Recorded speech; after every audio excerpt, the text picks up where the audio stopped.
Hello and welcome to The Top Story, a podcast with the headlines of the day from our correspondents around the world. I'm Qizhi. Coming up in this edition, Israeli Prime Minister Benjamin Netanyahu's office says the country has reached a hostage deal with Hamas, but a cabinet vote on it has been delayed due to divisions among ministers. South Korea's anti-corruption agency says it's filing a request to extend the detention of impeached President Yoon Suk-yeol. And Mozambique's new president, Daniel Chapo, has vowed to unite the country hours after taking the oath of office under heavy guard. We start off in the Middle East. Israeli Prime Minister Benjamin Netanyahu's office says the country has reached a hostage deal with Hamas.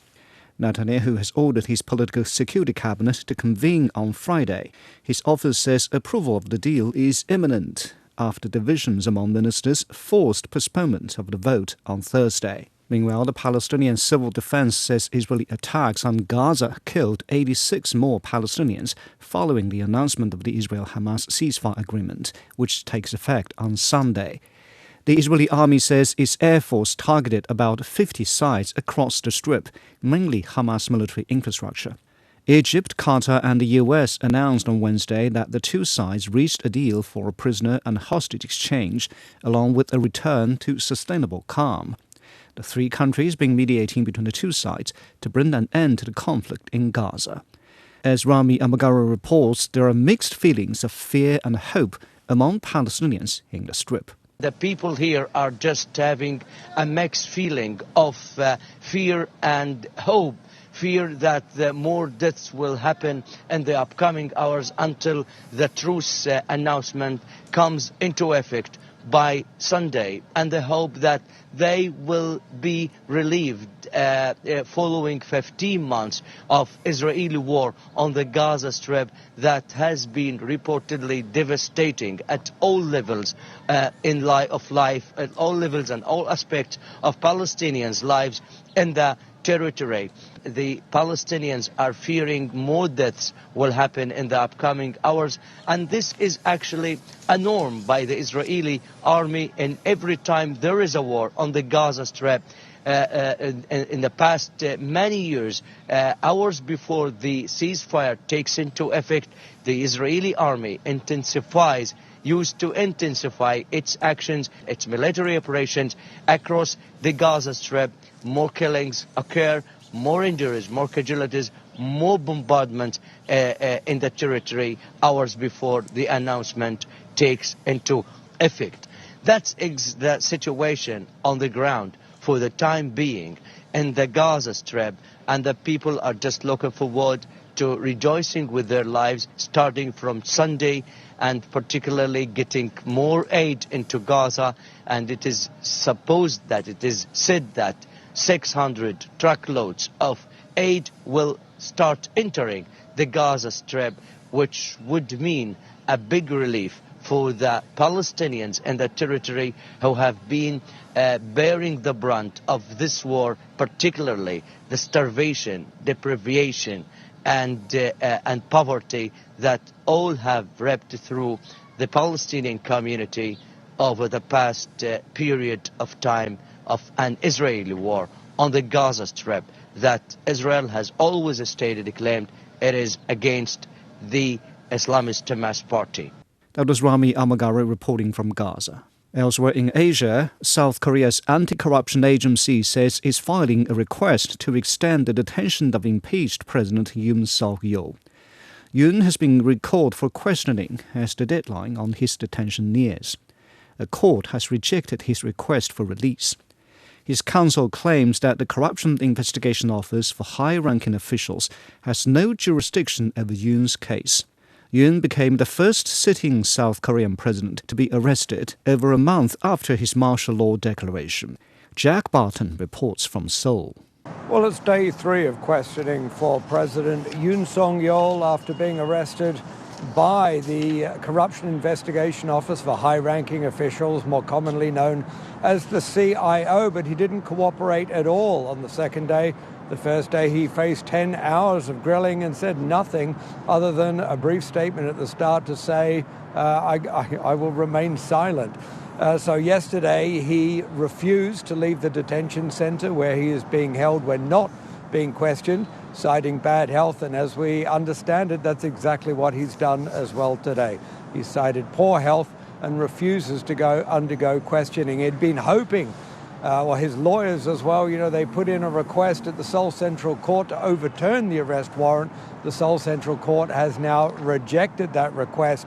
And so we're back to this to and fro between the CIO grilling Yoon saying nothing, and his lawyers saying, this isn't about getting anything out of the president in regards to the CIO's investigation into allegations of insurrection and abuse of power. It's just really an attempt to humiliate the president. But the CIO determined to get that detention visa extended, in fact, turn it into a full arrest visa so they can detain him indefinitely for what they hope will be a trial ahead that they believe will lead in a conviction with hefty penalties. That was Jack Barton in Seoul. Still in Asia, a Pakistani court has sentenced former Prime Minister Imran Khan to 14 years in a corruption case. Daniel Khan has more from Islamabad. Former Pakistani Prime Minister Imran Khan and his wife Bushra Bibi were convicted in the £190 million Al-Qadir Trust corruption case here today in Islamabad. And Imran Khan was sentenced to 14 years in prison, while his wife Bushra Bibi received a 7-year term. The court was set up inside the Adiala jail. The court also imposed fines of 1 million rupees on Imran and 500,000 rupees on Bushra, with additional jail time for non-payment. The case alleges that the couple illegally benefited from the Bahria town to legalize 50 billion rupees returned by the United Kingdom to Pakistan. The court has ordered the penalization of Al-Qadir University, now trust property to the federal government. Bushra was arrested following the verdict, which came amid tight security in Islamabad. Now, Pakistan Tehreek-e-Insaf leaders have condemned the ruling as a political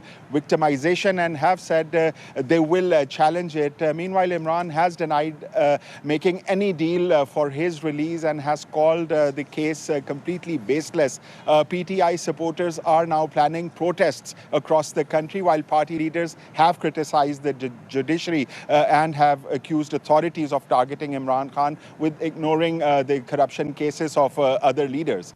That was Daniel Khan in Islamabad.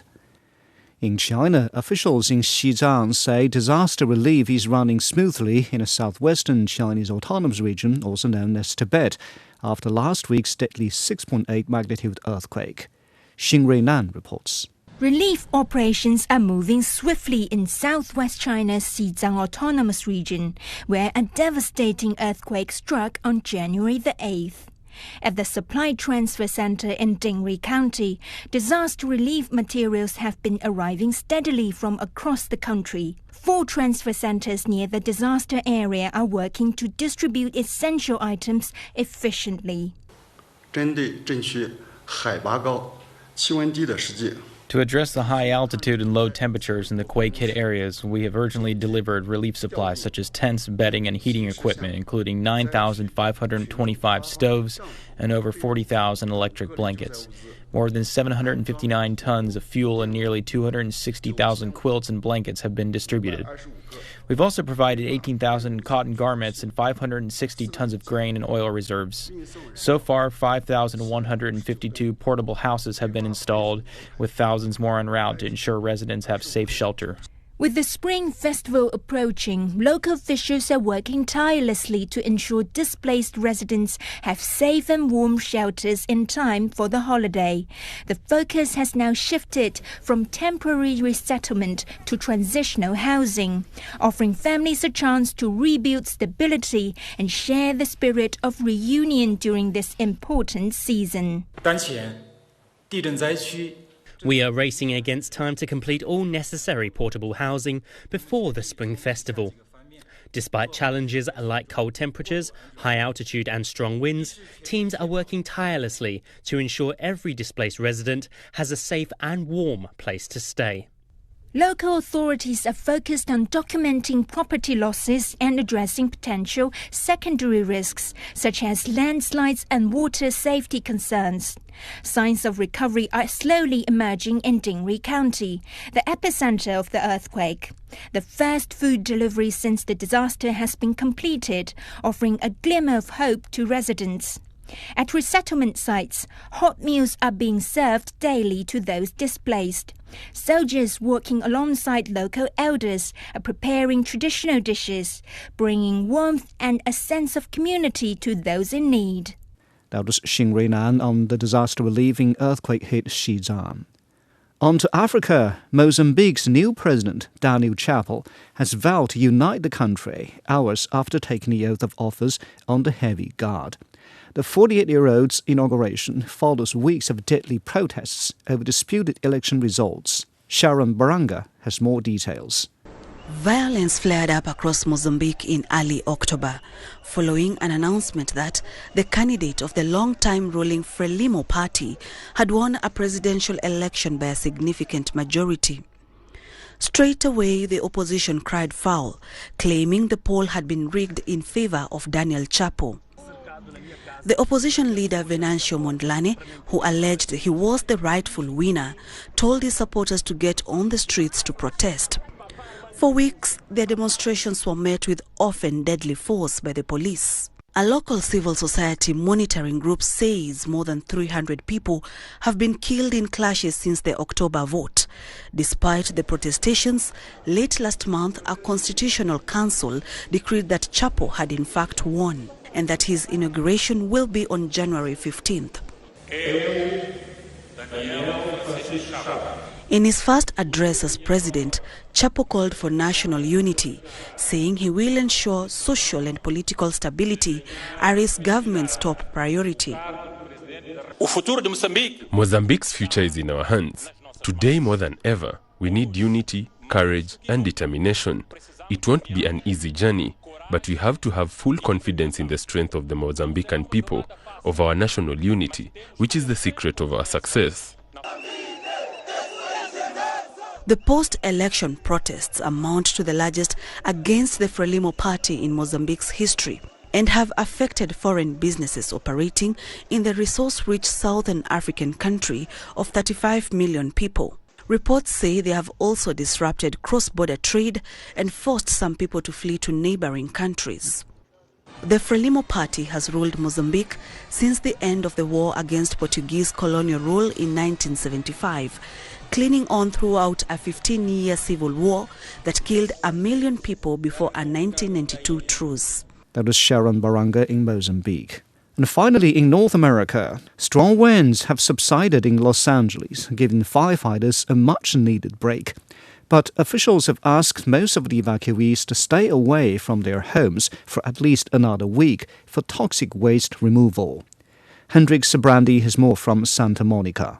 We are in Santa Monica, California, along Ocean Avenue, which is on the very south side of the evacuation area here for the Palisades fire. 150,000 people remain out of their homes. That number is expected to decrease, hopefully within the next week or so, but it could be a while longer before residents are allowed back in their homes to see what's left of their properties. Obviously, people who lost everything will be able to go through what's left and try to reclaim anything of value there. Behind us is a National Guard checkpoint. People are being turned around basically at this checkpoint and not allowed into these neighborhoods at all.